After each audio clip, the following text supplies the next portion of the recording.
distinguished authorities, Your Excellencies, ladies and gentlemen. I would like to thank Her Excellency, Mrs. Cindy McCain, for her kind invitation to address this annual meeting of the Executive Board of the United Nations World Food Program.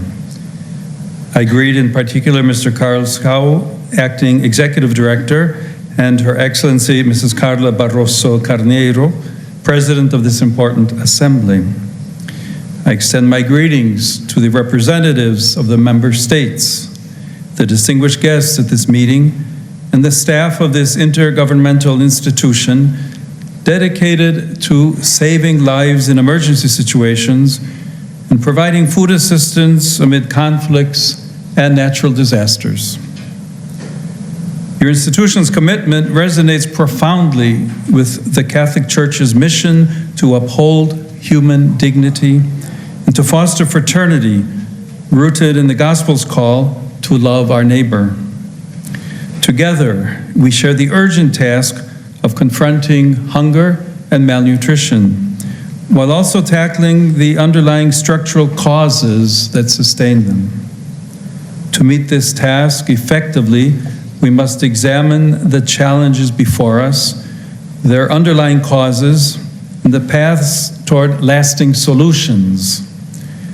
Today, crises have evolved from isolated events into persistent realities marked by prolonged conflicts, chronic food insecurity, economic volatility, and growing climate vulnerabilities. This raises a fundamental question. What configuration of the global order is capable of producing, reproducing, and at times normalizing such conditions? The issue is no longer limited to how to intervene. Rather, it extends to understanding why the system constantly produces the very problems it's then forced to correct. The international order has become increasingly fragmented, arising in part from the crisis of the multilateral system. As I noted recently in the encyclical letter Magnificat Humanitas, I quote, "The institutions established to safeguard the concept of a common future for all peoples and a global common good appear to have been weakened," end of quote. In the absence of a shared ethical horizon capable of sustaining genuine cooperation, the international system has shifted from multilateralism toward a disorderly and conflict-ridden multipolarism with a prevailing sense of mistrust. Consequently, states have increasingly allocated their resources toward national security, economic growth, and domestic stability, disregarding the close link between these issues and multilateral cooperation. This trend reveals a striking paradox. Unprecedented global productive capacity exists alongside expanding zones of extreme vulnerability. The same forces that drive economic growth often exacerbate exclusion and marginalization. Although alleviating human suffering is widely recognized as essential in principle, humanitarian concerns increasingly risk being relegated to a secondary place among international priorities. It is precisely within the gap between acknowledgement in principle and prioritization in practice that we witness the progressive bureaucratization of solidarity alongside the quiet commodification of human life. On one hand, humanitarian action is increasingly burdened by bureaucratic procedures that can delay assistance to those in need. On the other hand, access to essential goods, including food, is too often influenced by economic or strategic considerations. As a result, those who do not generate quantifiable value risk becoming invisible. This twofold dynamic creates a serious ethical challenge. The human person is no longer consistently placed at the center of international action. In this context, it is important to acknowledge that whereas forms of aid and development projects are obstructed by involved and incomprehensible political decisions, skewed ideological visions, and impenetrable customs barriers, weaponry is not. In effect, conflicts are fed more readily than people are nourished. This reality reflects not only operational shortcomings, but also a fundamental imbalance in political and moral priorities. Consequences extend well beyond those immediately affected. More than merely a humanitarian concern, hunger erodes social cohesion, heightens the risk of conflict, and fuels forced migration. Moreover, it undermines the capacity of states and societies to build resilient institutions, provide effective education, and foster sustainable economic development. In doing so, it perpetuates cycles of fragility that ultimately affect the broader international community.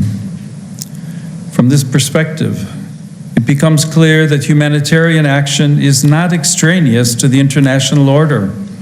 Rather, it reflects the global community's responsibility to strengthen solidarity, resist exclusion, and recognize the inherent God-given dignity of every human person.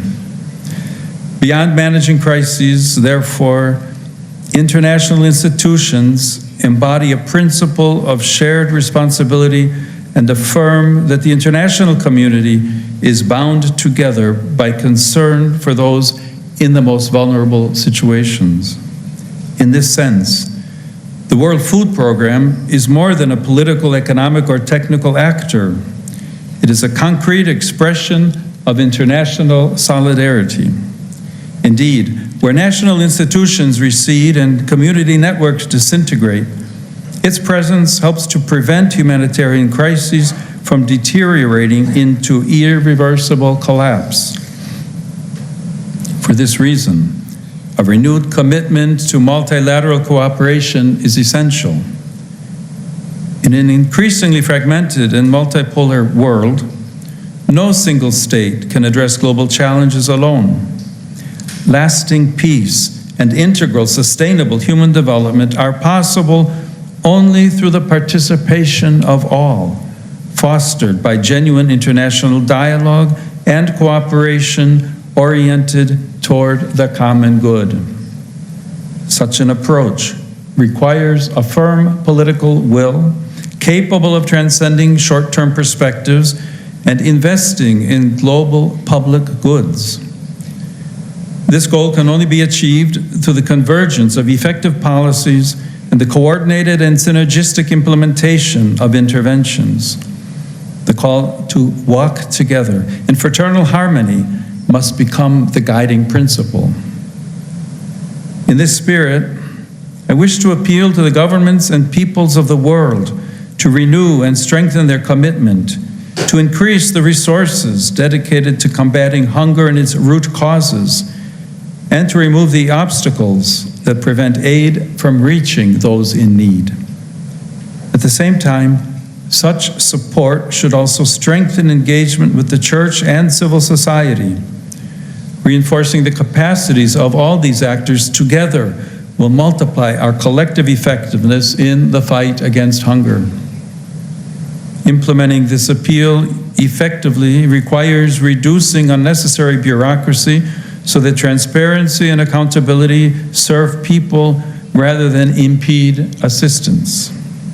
In situations where governments lack effective territorial control or humanitarian access is restricted, trusted local partners become indispensable. The Catholic Church, through parishes, dioceses, Caritas agencies, and other faith-based initiatives, often reaches vulnerable populations in areas inaccessible to international actors. I therefore encourage the World Food Program and its partners to continue supporting these efforts. It is equally important to resist the commodification of basic human needs. Food, water, and healthcare cannot be subordinated to market considerations or geopolitical interests. Access to adequate food is a fundamental human right grounded in the dignity of every person. Meeting this need not only alleviates suffering, but also addresses underlying causes of geopolitical instability. Indeed, food security is an essential component of global and integral security. In this regard, it is commendable that alongside its emergency response operations, the World Food Programme extends its work beyond immediate relief to long-term initiatives, such as programs that provide meals to school children. These investments strengthen education, human development, and social resilience, reflecting an integral vision of human development that promotes dignity, opportunity, and the well-being of the whole person. Your Excellencies, dear friends, what is at stake is not only the effectiveness of an agency, but also the credibility of international cooperation itself. Your organization demonstrates that a renewed path is possible. However, it requires the resolve to simplify what has become overly complex, to prioritize what is essential, and to ensure that no person is forgotten. For this commitment is grounded in the recognition that every human person possesses an inherent and inalienable dignity that remains intact regardless of circumstance, condition, or social status. Rooted in the unconditional and boundless love of God, this dignity can be described as infinite, since nothing can diminish, erase, or deny its value. It is precisely in our fidelity to this truth that the humanity of our politics is measured, and with it, the future of the international community. With these sentiments, I ask God to bless your efforts abundantly so that all may receive their daily bread and live in dignity. Please be assured of my prayers for you, your loved ones, and those whom you serve. Thank you.